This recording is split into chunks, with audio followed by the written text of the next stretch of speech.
Surprisingly, today it's actually a quite nice day. Look at this sunshine everywhere. Holy crap, boys, we are going to war.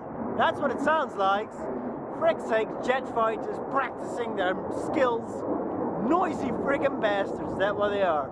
Damn noisy bastards. Listen. Oh, yeah. That's power, ladies and gentlemen. That is more than 5,000 horsepower in an airplane. Frick's sake.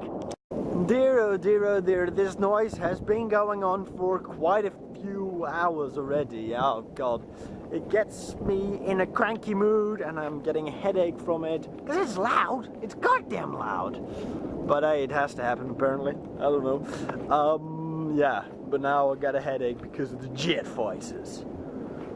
I guess the only thing that's cool about it is the reason. I've got jet fighters fighting over my back garden. You?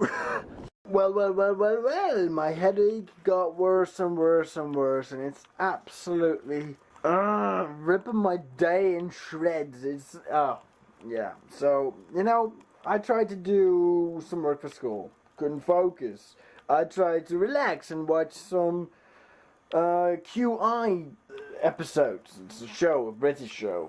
I couldn't pay attention. It's just... a headache is so incredibly annoying. I mean, if you have a bit of a pain in your buttocks or your leg or your arm, you can sort of massage it away or, you know, do something. But with your head, what do you do when you get a headache? Well, if you're drunk and you have a hangover, then you drink lots of water. But I'm not. I wasn't drunk. I didn't drink any alcohol. So what do I do now? I'm now just watching television. It's not really anything interesting on it, but it's going to be an early bedtime for me today, I can tell you that much.